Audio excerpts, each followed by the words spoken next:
नमस्कार दोस्तों, आज की इस वीडियो में देखने जा रहे हैं दुनिया में पाप बहुत ज्यादा बढ़ रहा है। इसको कम करने के लिए कोई आगे नहीं आ रहा है, लेकिन हिंदू मुस्लिम केवल इसी का चर्चा सुनने को मिल रहा है। लेकिन आज के इस वीडियो में हम जानेंगे मनुष्य शरीर किस लिए मिला है, इसका काम क्या है। अगर संत महात्मा फकीरों की भाषा को आप समझ लेते, पढ़ लेते और अपना लेते तो आज इस फिरकों से आप सबसे अलग हो जाते और सबको अपना मानते और सबके प्रति आपको प्रेम होता और दया होती, कोई जीव होता। क्योंकि ये सारे जीव इंसान विज्ञान के बनाए नहीं हैं, ये परमात्मा खुदा का जलसा है, उसका ये सृष्टि है, उसका तमाशा है। ये इंसान और विज्ञान ने कुछ कोई जीव नहीं बनाया। जब आपने बनाया नहीं तो मारने काटने का अधिकार किसने दे दिया? बस यही गुनाह, यही पाप, यही अज्ञानता, भूल भ्रम आपको विनाश की तरफ ले जा रहा।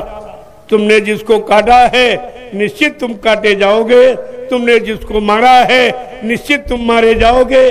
उसके यहाँ कानून एकदम सख्त है। यहाँ तो घूस रिश्वत दे के बच सकते हो, लेकिन खुदा के दरबार में कोई मुसलमान बच नहीं सकता, परमात्मा के दरबार में कोई हिंदू बच नहीं सकता, घाट के दरबार में कोई ईसाई नहीं बच सकता और सतगुरु के दरबार में कोई शिष्य नहीं बच सकता। आपको ये सब विचार करके रखना चाहिए। लेकिन जब आपने सत्संग वचनों को सुना नहीं, सुना तो आपने माना नहीं, माना आपने अपनाया नहीं, अपने जीवन में उतारा नहीं, तो आप लाभ से वंचित रहेंगे। बाबा जय गुरुदेव जी महाराज जो विश्व के मसीहा, हिंदुस्तान के नहीं सारे विश्व के रहबर और रहनुमा और रखवाले और शुभचिंतक थे, उनको कौन समझेगा? किसने पहचाना?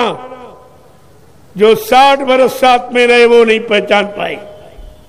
और बाबा जी ने कहा भी कि अगर घंटी की तरह बंद कर कोई मेरे गिले गुले में लटका रहे, लेकिन मुझे कोई पहचान नहीं सकता जब तक मैं पहचान नहीं बताऊंगा। कोई नहीं पहचान सकता। कितनी बड़ी बात है। और कहा अगर कोई कह दे कि हमने बाबा जी को पहचान लिया तो समझ लेना वो बहुत झूठा।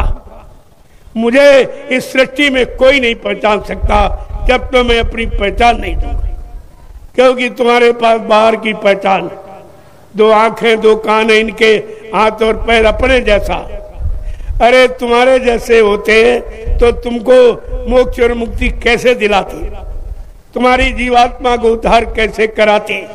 तुम्हारे पाप कर्मों में माफी कैसे दिलाते अगर तुम्हारे जैसे केवल शरीर की तरह होते?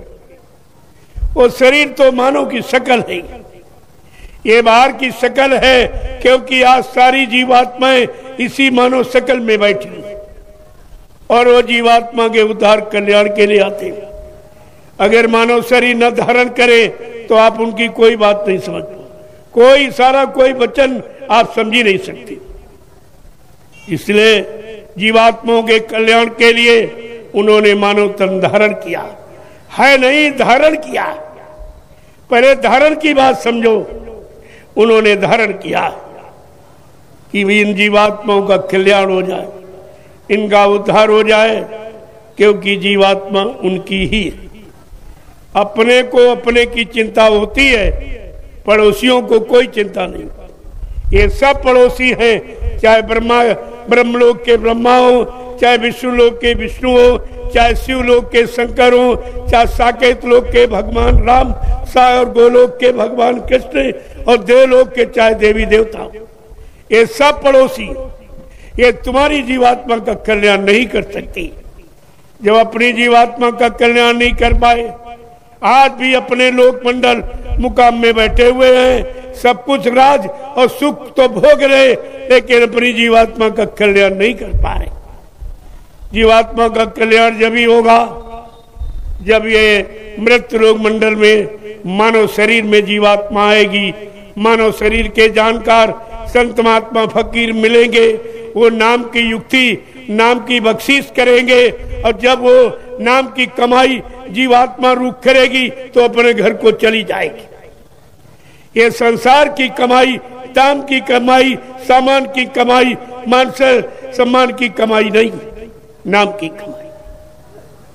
इसीलिए जो भी आया उसने नाम को जगाया, नाम को सिद्ध किया। अगर रुपए पैसे धन दौलत सोने चांदी हीरे जवाहरात से काम हो जाता तो उन्होंने नाम को क्यों जगाया?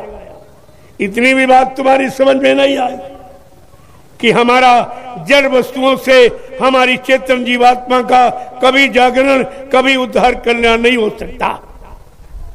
चाहे कितनी आप इकट्ठी कर लो माया, कितने रुपए से पैसे इकट्ठे कर लो, कितने बाल बच्चे बना डालो, कितनी खेती दुकान दफ्तर दुकानें खोल डालो, लेकिन जीवात्मा का कल्याण इससे नहीं होता। वो तो नाम, जो नाम जगाया जाए, जब जगाने वाले संत महापुरुष आएंगे और जगाया हुआ नाम ही जीवात्मा को जगाएगा, और उसी नाम से जीवात्मा जगेगी, अपने घर पहुंचेगी। सुनाए और पढ़ने वाले नामों से नहीं। ये भी आपको किसी ने नहीं बताया। तुमको तो सबने शंका में रखा कि वो सब काल के एजेंट हैं, काल की तरफदारी करने वाले, काल की गुलामी दास्ता में रहने वाले। ये तुम्हारी जीवात्मा के कल्याण का काम न कर सकते, न इनके पास कोई युक्ति है तुम्हारे एक भी पाप कर्म की ये माफी